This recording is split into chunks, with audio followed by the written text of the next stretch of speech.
మన హిందూ దేవుళ్ళ ఫోటోలు అన్ని ఒకతోటి ఏం కొట్లాడతలేరు, కాంప్రమైజ్ అవుతారు. వేరే దేవుళ్ళ ఫోటోలు పెట్టకు, ఉండకూడదు. ఒక దేవుని రెండు ఫోటోలు ఉండరాదు, ఒక దేవుని రెండు విగ్రహాలు కూడా ఉండరాదు. అదొకటి చూసుకోవాలి. ఉండొచ్చు, ఏం కాదు. అవును, వేయచ్చు, వేయచ్చు, వేయచ్చు. వాళ్ళు చేయలే కదా, ఎందుకు చేస్తలేరు? చేయాలే, అట్లా వెనక్కి పెట్టకూడదు. మీరు చూడండి, ఒక ఒక విషయం చెప్తాను.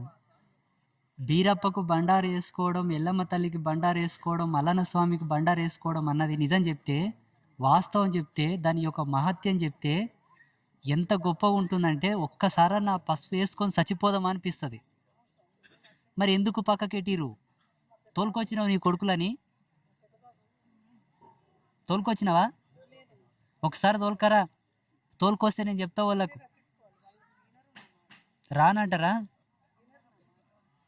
సర్లే, ఈసారి పోయినప్పుడు పలానా స్వామీజీతో పోయింటి, తప్పకుండా వేసుకోవాలంట నాయన, వేసుకోండి లేకుంటే ఇబ్బందులు వస్తాయంట అని చెప్పు. అవునవునవును, అర్థమైపోయింది. మీరైతే ఇట్లా చెప్పండి, వేసుకోండి, చాలా మంచిది, అది పక్కన పెట్టొద్దు, అట్లా దోషం. అవునవును. ఇంకేమి, ఏం తగ్గవాడే? హెల్త్ ఉదయము, ఇప్పుడు కాదు. ఈ రాత్రి ఎడికి పోతారు? అలా కాదు, ఎట్లా పోతావు? ఈ రాత్రి ఎట్లా పోతావు చెప్పు. కారు తెచ్చినావా? కారు తెచ్చారా? ఆయన ఇప్పుడు పోతాడంట, ఆయనకి ఏదంట రాయండి పాపం.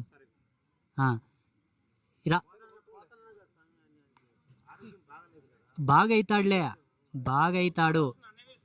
ఇక్కడ వచ్చిన తర్వాత ఎవరైనా బాగా అవ్వాల్సిందే.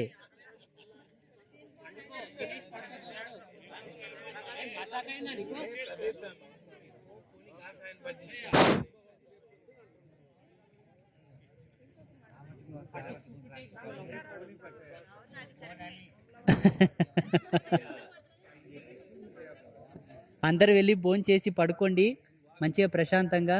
అమ్మ పాదాల కాడ నిద్ర చేసిన వాళ్ళకి ఎంతో పుణ్యం, పురుషార్థం. పడుకోపోండి వెళ్ళి.